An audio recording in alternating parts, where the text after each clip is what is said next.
Assalamu alaikum, dear student. Welcome to Vivid Tutorial Learning Program System. I'm Abdul Munib, your physics teacher, and today class is conducted on the first year class physics. So our previous lectures are conducted by the product of vectors, scalar product, and vector product.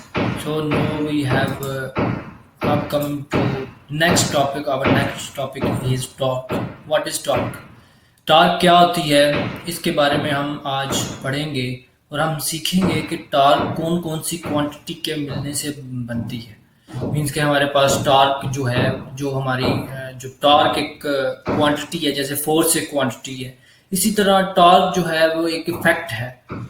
वो किस तरह produce होता है और उसको हम किस तरह स्कूल फिजिक्स में हम किस तरह उसको डिफाइन करते थे, और आज हम उसको जो हमारी जो कॉलेज फिजिक्स है, जो हम एडवांस लेवल की फिजिक्स है, उसमें हम उस कॉन्सेप्ट को किस तरह टैकल करते हैं। ठीक है, we have already studied in school physics the turning effect is produced when nut is tightened with spinner। Turning effect produce होता है जब नट को टाइट किया जाए। ठीक है, हमने अक्सर देखा होगा कि हम जब किसी नट को टाइट करते हैं तो हमें किसी कीज की जरूरत पड़ती है, तो वो कीज जो होती है वो बेसिकली हमें टर्न करवा रही होती है। ठीक है, या आप यूं समझें कि जब आप movable handle of the door, जो सर्कुलर हैंडल ऑफ डोर होता है, जब उसको आप रोटेट करते हैं तो उस टर्न की वजह से जो फोर्स प्रोड्यूस होती है उसको हम टॉर्क कहते हैं, उस इफेक्ट को हम टॉर्क कहते हैं। ठीक है, फोर्स आप लगा रहे हैं उसको मूव करने के लिए, एक तो वो हैंडल मूव हुआ, उसके अंदर जो उसका सेंटर ऑफ एक्सिस है वो भी मूव हुआ, तो उस मूव करने से हमें जो उस इफेक्ट हमें प्रोड्यूस हुआ, जो उसके टर्न करने से बेसिकली, तो टर्न करने से जो हमें इफेक्ट प्रोड्यूस हुआ उसे हम कहेंगे टर्निंग इफेक्ट। ठीक है, और वो टर्निंग इफेक्ट जो है वो हमें क्या कहलाता है, टॉर्क कहलाता है। ठीक है, so the torque is also study at the turning effect of produced when nut is tightening, when the handle of door is moved, when the steering of the vehicle is moved, when the wheel of the bicycle is moved, means a lot of examples। Means कि हमारी daily life में, हम daily life में जब हम उनको देखते हैं, हम टॉर्क को देखते हैं, हम टर्निंग इफेक्ट को देखते हैं को, तो हमारे पास लॉट ऑफ एग्जांपल्स हैं। ठीक है, तो उन एग्जांपल्स को अगर हम गौर करें तो वो हमारी सारी जो है वो टॉर्क के जुमरे में आती है। ठीक है, the turning effect increases when you push harder on the spinner. Turning effect increase होगा जब आप ज्यादा जोर से, जब आप ज्यादा हार्डर जो है वो उसको स्पिन करेंगे। स्पिन करने का मतलब ये है कि जब आप उसको उस पे लेट्स सपोज कि ये आपकी वो स्केल है, या वो की है, वो स्पिनर है, ये आपका नट है। ठीक है, आप इसको आप जितना जोर लगाएंगे, जितनी आप फोर्स लगाएंगे, उतना ही ज्यादा स्पिनर मूव करेगा, और जितना ज्यादा स्पिनर मूव करेगा उतना ज्यादा ही टर्निंग इफेक्ट प्रोड्यूस होगा। ठीक है, और टर्निंग इफेक्ट किस पे डिपेंड कर रहा है, आपने कितनी फोर्स लगाई है उस इक्विपमेंट पे। लेट्स सपोज स्पिनर है, या आपका जो भी आपने इक्विपमेंट यूज किया है, ठीक है, उस पे आपने कितनी फोर्स लगाई है, दैट मैटर्स। ठीक है, वो मैटर करती है कि कितना वो हार्ड होगा, कितना फास्ट होगा। ठीक है, it also depend upon the length of the spinner, that is the very important point.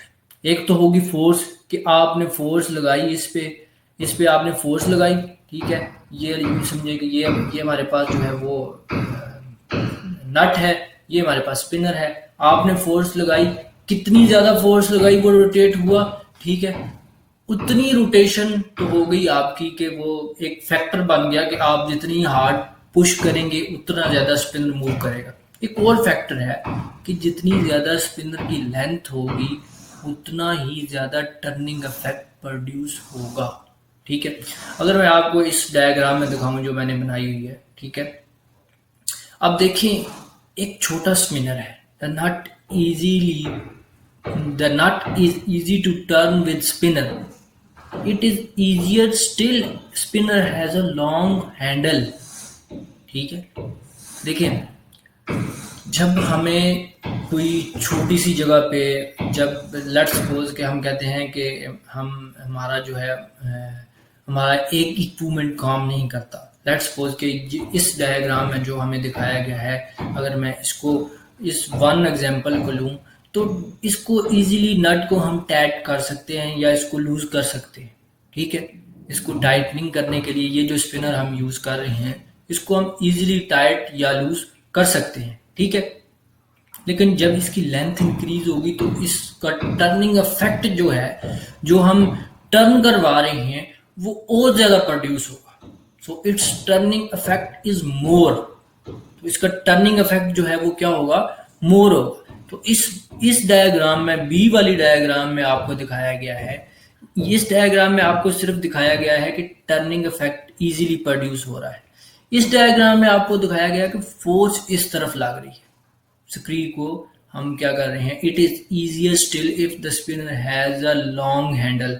जब लंबा हैंडल होगा इजियर तो होगा ही होगा, लेकिन इस पे जो टर्निंग इफेक्ट है, जो टॉर्क है, वो ज्यादा प्रोड्यूस हो रहा है। वो क्यों ज्यादा प्रोड्यूस होगा, देखें इसको मैं मिनिमाइज करता हूँ। ठीक है, देखिए हमारे पास जब हम टॉर्क को हम जब डिस्कस कर रहे होते हैं तो हमारे पास जो टर्निंग इफेक्ट प्रोड्यूस होता है वो बॉडीज के, वो उस स्क्रू के, वो स्पिनर के टर्न की वजह से होता है। वो टर्न कौन करवाता है, जाहिर सी बात है कोई ह्यूमन करवाता है। ठीक है, और उस पर फोर्स लग रही होती है, वो कौन सी फोर्स लग रही होती है, ठीक है, और वो किस एंगल से फोर्स लग रही होती है। ठीक है, फोर्स और टर्निंग इफेक्ट का एक अलग से रिलेशन है कि किस एंगल से आप फोर्स लगा रहे हैं और किस एंगल में टर्निंग इफेक्ट प्रोड्यूस हो रहा है। That's another thing, but we are concentrated on the turning effect. ठीक है, हमने सिर्फ टर्निंग इफेक्ट को स्टडी करना है। अगर मैं बी में अगर मैं आपको दिखाऊं तो हमारे पास फोर्स लग रही है ऊपर की तरफ। ठीक है, फोर्स पी की तरफ लग रही है। ठीक है, वो जो टर्न नट का टर्न प्रोड्यूस होगा वो ओ के लॉन्ग होगा, यानी कि ओ जो है वो उस नट की टाइटनिंग या लूजनिंग पॉइंट है। ठीक हो, बात समझ आ गई। सो आगे फर्दर मैं एक्सप्लेन करूंगा कि हैंडल ऑफ, यानी कि जो आपका स्पिनर का हैंडल है उसका लेंथ ज्यादा होने से टर्निंग इफेक्ट क्यों ज्यादा होता है। ठीक है, तो इसको नेक्स्ट जो आगे जो हमारे पास स्लाइड आएगी उसमें फर्दर मैं एक्सप्लेन करूंगा। वैसे मैंने बता दिया है कि टर्निंग इफेक्ट जितना लंबा आपका handle of rod, handle off spinner जितना लंबा होगा, जितना बड़ा होगा, उतनी ही ज्यादा आपका टर्निंग इफेक्ट प्रोड्यूस होगा। उसकी रीजन है, उसको हम ओवरव्यू करते हैं। ठीक है, the turning effect of force is called momentum or torque, and its magnitude is defined as the product of the force and the perpendicular distance from line of action to the pivot point, which the point O around which the body rotates or spinning. ठीक है, अब जरा school physics वाली torque की definition को पढ़ें। वो क्या कहती है, the turning effect of body is known as torque. College physics वाली जरा पढ़ें, वो कहता है turning effect of force is called momentum और टॉर्क, इज कॉल्ड मोमेंटम और torque, and its magnitude is defined as the product of the force f. इसका magnitude कैसे डिफाइन किया जाता है, its magnitude is defined as the product of force f and the perpendicular distance from its line of action to the pivot point. अब perpendicular distance कहां से आ गया, force आप इस तरफ लगा रहे हैं, अब परपेंडिकुलर, उसके बिल्कुल परपेंडिकुलर डिस्टेंस, और कहां से, पिवट पॉइंट से। पिवट पॉइंट ओ से जो परपेंडिकुलर डिस्टेंस है, ठीक है, जिसको from its line of action to the pivot point which the point O around which the body spin और रोटेट, जिसके गिर्द बॉडी रोटेट या स्पिन कर रही है, उस पिवट पॉइंट से, ठीक है, उसका परपेंडिकुलर डिस्टेंस, और प्रोडक्ट किसका है, फोर्स का। अब ज़रा आपको कॉन्सेप्ट क्लियर हुआ होगा कि क्यों एल ज़्यादा लेने से, यानी कि स्पिनर के हैंडल की लेंथ ज़्यादा लेने से टर्निंग इफेक्ट ज़्यादा प्रोड्यूस होता है। एक तो बिल्कुल सिंपल बात है कि ज़्यादा फोर्स लगाएंगे तो टर्निंग इफेक्ट ज़्यादा प्रोड्यूस होगा। दूसरी बात आपको मैंने बताई कि ज़्यादा एल होने की वजह से टर्निंग इफेक्ट प्रोड्यूस होगा, वो इस जो आपकी न्यू डेफिनेशन है, कॉलेज फिजिक्स की डेफिनेशन है, इसमें बताई गई है। ठीक है, this distance OP is called moment of arm. ये जो ओपी डिस्टेंस है, अभी आगे जो मेरे पास जो फिगर है, अगर मैं पीछे दिखाऊं तो इस फिगर में ओपी आपको दिखाया गया हुआ है। ये देखें, ये मेरे पास ओ है और ये मेरे पास पी है। ओ जो है वो है पिवट पॉइंट, या जिसके अराउंड जो है वो उसने नट ने जो है वो टाइट होना है या स्पिन होना है। और पी क्या है? पीवो पॉइंट है। पीवो, ओ से पीवो पॉइंट है जहां जहां पर इस स्पिनर की लेंथ एंड हो रही है। तो फोर्स और एल जो है वो आपस में एक दूसरे से परपेंडिकुलर हैं, और जो एल है वो परपेंडिकुलर है उस पॉइंट ओ से। इस बात की समझ आ रही है? सो इस अगली जो इस डेफिनेशन है इसमें ये लिखा हुआ है, the distance O P is called movement of arm. ये जो ओ पी डिस्टेंस था उसको मूवमेंट ऑफ आर्म कहता है, और उसको डिनोट करते हैं हम स्मॉल लेटर एल से। ठीक है, तो इस तरह हमारे पास जो टॉर्क का फार्मूला बनता है वो बनता है एल एफ। ठीक है, बेसिकली ये क्रॉस प्रोडक्ट है, लेकिन कैसे क्रॉस प्रोडक्ट है इसको मैं आगे जाके इसका जो है वो प्रॉपर आपको प्रूफ दूंगा कि ये क्रॉस प्रोडक्ट कैसे बनता है। ठीक है, ओके जी, ओके जी, okay, let we are moving to the next slide. So next slide is torque. Torque कब जीरो होगा? ठीक है, व्हेन टॉर्क इज जीरो। पीछे हमने टॉर्क की डेफिनेशन पढ़ी है।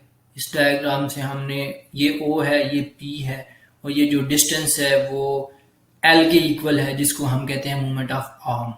ठीक है, सो मूवमेंट ऑफ आर्म जो है वो क्या होता है, वो हमने इस टॉर्क के जो नेक्स्ट हमारी जो ये वाली स्लाइड है इसमें हमने इसको फाइंड आउट किया है। इसको कोई नंबर 1 कह देते हैं, बाद में इसका हमने स्पेसिफिकली इसको हमने यूज करना है। ठीक है, व्हेन टॉर्क इज जीरो। अब एक कंडीशन है, आपसे एमसीक्यूज में एक क्वेश्चन पूछा जा सकता है, when torque is zero, torque zero कब होगी? When line of action of applied force is passing through the pivot point। जब line of action पास करेगा कहाँ से? pivot point से, the value of moment of is L is equal to 0। अब इसका क्या मतलब है? इसका मतलब ये है कि आपने जो L जो लेंथ आपने ली थी, लेट्स सपोज ये वाली लेंथ आपने ली थी यहां तक, मेरी क्लॉक तक। ठीक है, आप फोर्स कहाँ पे लगा रहे थे? यहाँ पे फोर्स लगा रहे थे तो ये मूव कर रहा था। आप क्या करते हैं? आप करते हैं यहाँ पे डायरेक्ट फोर्स लगाते हैं, मूवमेंट ऑफ आर्म एल क्या हो जाता है? जीरो हो जाता है, कट जाता है, सिर्फ ये वाला पॉइंट रह जाता है, यहाँ पे फोर्स नहीं लग सकेगी। तो जब मूवमेंट ऑफ आर्म जीरो हो जाएगा तो टर्निंग इफेक्ट प्रोड्यूस नहीं होगा। फोर्स में भी लगे, फोर्स में भी सम डायरेक्शन, फोर्स में भी some quantity.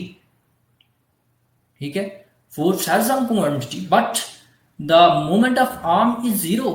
when the moment of arm is zero the torque will be zero। ठीक है, so in this case the torque is zero। ठीक है, क्यों टॉर्क जीरो होती है? क्योंकि हम ये कह रहे थे कि टॉर्क दो चीजों पे डिपेंड करती है। एक, आप कितनी फोर्स लगा रहे हैं, harder the force the more the spinning of the body. दूसरी बात हमने की कि जितना मूवमेंट ऑफ आर्म, जितना एल उसका बड़ा होगा उतना ज्यादा टर्निंग इफेक्ट प्रोड्यूस होगा। तो जब एल को आपने जीरो कर दिया, टर्निंग इफेक्ट कैसे प्रोड्यूस होगा? बात ये है ना कि समझने वाली बात ये है कि when torque is zero, torque is zero का मतलब ये है कि टॉर्क जीरो कब होगा, कौन सा फैक्टर है जिसकी वजह से हम टॉर्क जीरो कर रहे थे। अब जरा रिव्यू करेंगे कौन से फैक्टर की वजह से टॉर्क प्रोड्यूस हो रहा था। दो ही तो फैक्टर थे, एक फोर्स और दूसरा उसका मोमेंट ऑफ आर्म। तो किसी एक फैक्टर को भी अगर आप जीरो कर दें तो टर्निंग इफेक्ट नहीं प्रोड्यूस होगा, तो टर्निंग इफेक्ट नहीं प्रोड्यूस होगा तो टॉर्क नहीं प्रोड्यूस होगा। That's very simple. ठीक है, सो our next slide is going to turning torque acting on a rigid body। अब सबसे पहले तो आपको पता होना चाहिए कि रिजिड बॉडी क्या होती है। ठीक है, एक सॉलिड मटेरियल होता है, सख्त, जो कि मूव नहीं करता। ठीक है, अगर फोर्स लगाएंगे तो उसको फोर्स लगेगी, और अगर किसी पॉइंट से लगाएंगे तो वो मूव करेगा, सेंटर से वो मूव नहीं करेगा। ठीक है, और रिजिड बॉडी ऐसी बॉडी होती है जो जिसको हम आम जुबान में कहते हैं, उर्दू की जुबान में कहते हैं सख्त। सख्त चीज यानी कि रिजिड है, सख्त है, यानी कि उसको सॉलिड सॉलिड फॉर्म है। ठीक है, now we consider due to the force acting on a rigid body, let the force act on a rigid body on a point P. अब पॉइंट पी कौन सा है? अब ये देखें, पॉइंट पी है ये वाला। ठीक है, हम लेट करते हैं कि पॉइंट पी पे फोर्स लग रही है। ठीक है, ठीक है, whose position vector is relative to the pivot point O is R, और उसका पोजीशन वेक्टर जो है वो पिवट पॉइंट से R पे है। The force can be resolved into two rectangular component F sin theta perpendicular to R and F cos theta। अब देखें, अब हमने चैप्टर नंबर 2 में पढ़ा था कि हमारे पास दो जो है वो रेक्टेंगुलर कंपोनेंट्स होते हैं। चैप्टर 2 में अगर आप लास्ट वीक ही पढ़ा है, इतना ज़्यादा नहीं हम आगे गए, तो आपको याद होगा कि rectangular component, addition of rectangular component से पहले भी मैंने आपको पढ़ाया था rectangular component of coordinate system. तो उसमें मैंने आपको बताया था कि दो कोऑर्डिनेट्स होते हैं, एक हॉरिजॉन्टल होता है और एक होता है वर्टिकल। वर्टिकल की जब हम बात करते हैं तो हमारे पास आता है एफ साइन थीटा, और जब हॉरिजॉन्टल की बात करते हैं तो वो हमारे पास आता है एफ कॉस थीटा। ठीक है, अब इसको कैसे उसने अप्लाई किया है अलोंग द डायरेक्शन ऑफ। ठीक है, देखें, we now consider due to the force f acting on a rigid body. Rigid body पे कोई फोर्स एक्ट कर रही है, और किस पॉइंट पे कर रही है? वो कहता है कि लेट पी पॉइंट पे कर रही है, और जिसका पोजीशन वेक्टर आर है, कहां से? पिवट पॉइंट से। उस पिवट पॉइंट से जो उसका पोजीशन वेक्टर आर है वो ओ पे जो है वो लाई करता है, और वो फोर्स जो है उसको हम रिजॉल्व कर सकते हैं दो कंपोनेंट में। अब फोर्स तो एक वेक्टर है, एक वेक्टर क्वांटिटी है, फोर्स एक डायरेक्शन में लग रही है। अब उसको हमने, उस फोर्स को हमने F is equal to f x plus f y, तो एफ एक्स हमारे पास क्या होगा? एफ कॉस थीटा, और एफ वाई क्या होगा हमारे पास? F sine theta. ये मैं यानी कि जनरल बता रहा हूं कि फोर्स जब हम ऐड करते हैं तो हमारे पास उसके फोर्स के दो कंपोनेंट होते हैं बेसिकली। सम टाइम एक कंपोनेंट हम उसको इग्नोर करते हैं क्योंकि वो जीरो होता है, किसी वजह से वो जीरो होता है। ठीक है, तो उसको हम आगे देखते हैं कि दो हमारे पास कंपोनेंट है along the direction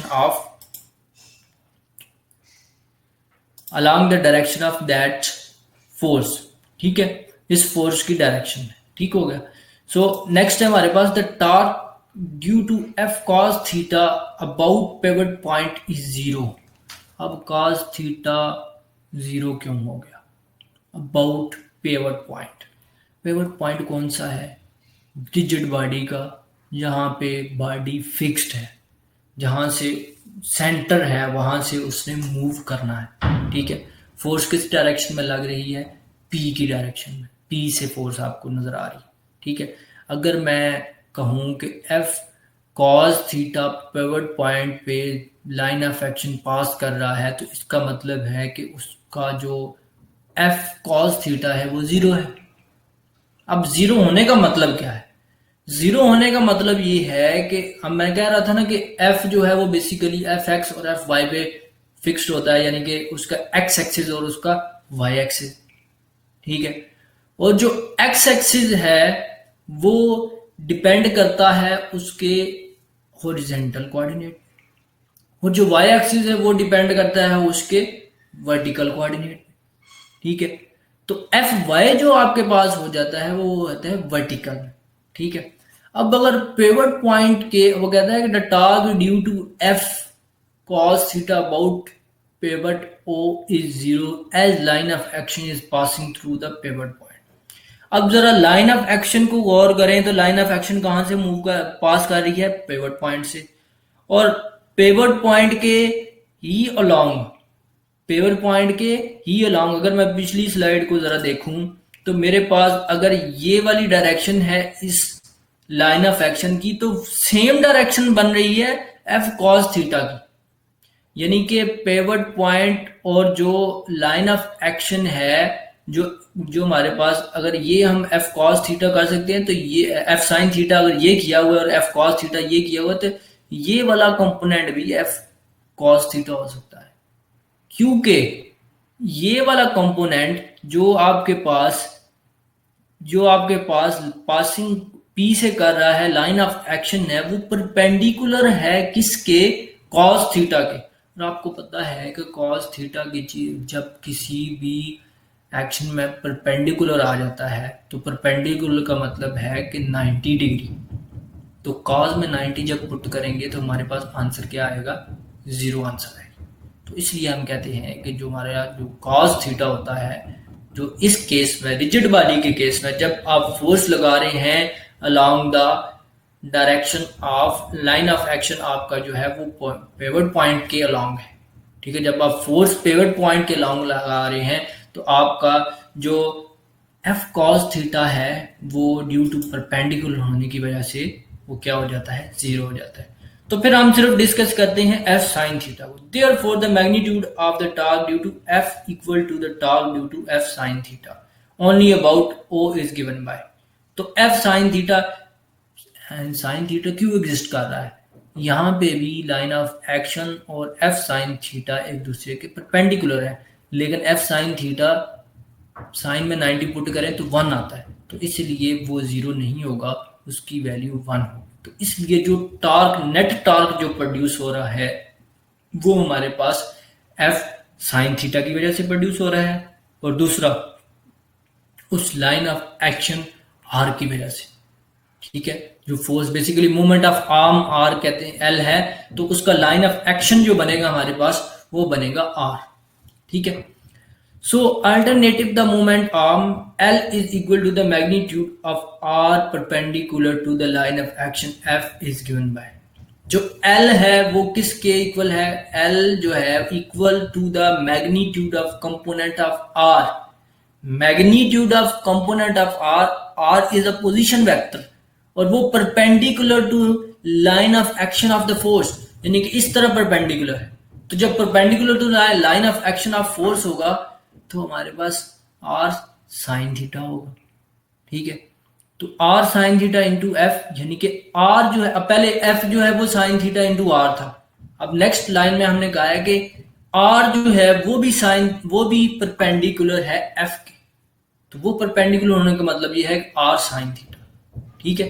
so R F sine theta ये हमारे पास रिलेशन बन गया, ठीक है। तो यहां तक आई थिंक मैंने बड़ा ब्रीफली एक्सप्लेन किया, इसमें कोई कंफ्यूजन नहीं होनी चाहिए।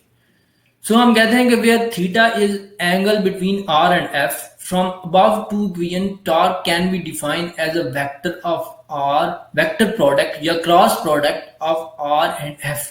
सो torque is equal to are cross F, so R F sine theta any unit vector, R F sine theta any unit vector. अब जो एंगल लाई करता है where theta is angle between R and F, इसका क्या मतलब है, इसका मतलब है कि हमारे पास दो कंपोनेंट हैं। इस केस में पहले केस में हमने कहा जी एल एफ में हमारे पास एल मूवमेंट ऑफ आर्म था, और हमारे पास जो आर है ये है पोजीशन वेक्टर, और पोजीशन वेक्टर डिस्क्राइब किसको कर रहा है, मूवमेंट ऑफ आर्म को, ठीक है। और मूवमेंट ऑफ आर्म परपेंडिकुलर है किसके, लाइन ऑफ एक्शन के, ठीक है। और लाइन ऑफ एक्शन परपेंडिकुलर है किसके, फोर्स के।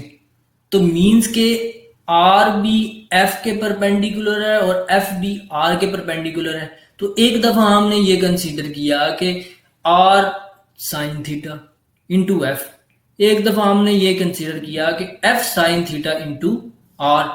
तो दोनों केसेस हमारे पास ठीक है इस प्रोस्पेक्टिव से कि हमने जो है वो लाइन ऑफ एक्शन और एफ जो है वो एक दूसरे के परपेंडिकुलर है, ठीक है। अच्छा, अब बात रहेगी कि ये स्केलर प्रोडक्ट क्यों नहीं है, ये वेक्टर प्रोडक्ट क्यों है। बेसिकली टॉर्क जो है वो किसी दो क्वांटिटी के, किसी दो वेक्टर क्वांटिटी के क्रॉस मल्टीप्लिकेशन के नतीजे में प्रोड्यूस होता है। ठीक है, टॉर्क बेसिकली टू फोर्सेस है। ठीक है, आपने नाइन्थ क्लास में पढ़ा होगा like and unlike forces, like are parallel forces, इस तरह के टॉपिक पढ़ा होगा। ये चैप्टर नंबर 4 है आई थिंक दूसरा। ठीक है, तो उसमें ब्रीफली एक्सप्लेन किया गया है कि टॉर्क को हम किस तरह रिलेटिवली लेते हैं। ठीक है, how does we describe the torque. तो टॉर्क बेसिकली दो फोर्सेस के एक्ट करने से बनता है। अगर आप एक एग्जांपल ले लें, लेट्स सपोज कि मैं एग्जांपल लेता हूँ, ये मेरे हाथ में स्टीयरिंग है। ठीक है, एक फोर्स इधर को लग रही है, एक फोर्स इधर को लग रही है। ठीक है, तो दो फोर्सेस मींस के आपके पास कपल ऑफ फोर्स होगी ना, तो इन कपल ऑफ फोर्सेस को आप टॉर्क कहते हैं। इन कपल ऑफ फोर्सेस की वजह से टॉर्क प्रोड्यूस होता है। ठीक है, सो गाड़ी आप चलाते हैं ना, तो आप स्टीयरिंग को ऐसे मूव कर रहे होते हैं, तो उसका पिवट पॉइंट भी मूव कर रहा होता है along द एक्सिस। सो हमारे पास ये पता चलता है कि हमें दो क्वांटिटी चाहिए होती हैं, दो मींस के हमारे पास प्रोडक्ट ऑफ फोर्स। ठीक है, मींस के दो हमारे पास लाइक और अनलाइक फोर्स, उनकी डायरेक्शन सेम हो या ना हो, लेकिन दो क्वांटिटी थी हमारे पास। ठीक है, तो इस तरह हम कहते हैं कि ये एक वेक्टर प्रोडक्ट है। तो क्रॉस प्रोडक्ट हमेशा वेक्टर प्रोडक्ट देता है। ठीक है, डॉट प्रोडक्ट हमेशा स्केलर प्रोडक्ट देता है। और आर और एफ को मल्टीप्लाई आप करेंगे तो हमारे पास टॉर्क आ जाएगा, tau is equal to are cross f. Alright, so torque is equal to r F sine theta n unit factor. N क्या चीज है वो नीचे स्लाइड में मैंने ऐड किया है, वहां पे ब्रीफली मैंने डिस्क्राइब किया है। Where r F sine theta is the magnitude of the torque, the direction of torque represented by n is perpendicular to the plane conducting r and f। अब r और f क्या चीज है। r हमने कहा है कि पोजीशन वेक्टर है, और f जो है वो फोर्स है जो उस पोजीशन वेक्टर और लाइन ऑफ एक्शन के दरमियान लग रही है। ठीक है, in right hand rule the vector product of the two vectors. तो इस तरह r और f का n क्या देगा, n is the unit vector. n आपको डायरेक्शन देगा कि किस डायरेक्शन में टॉर्क लग रहा है, यानी कि टॉर्क जो टर्निंग इफेक्ट प्रोड्यूस हो रहा है वो किस डायरेक्शन में प्रोड्यूस हो रहा है। ठीक है, so the SI unit is torque is newton metre. Just as force determines the linear acceleration produced in a body, the torque acting on a body determines its angular acceleration। जो linear acceleration, जो force लगती है, force determine करती है linear acceleration. जो torque जब लगता है यानी कि किसी बॉडी का टर्निंग इफेक्ट प्रोड्यूस होता है, तो उसमें एंगुलर एक्सेलरेशन डिटरमाइन करने के लिए हम टॉर्क को यूज करते हैं।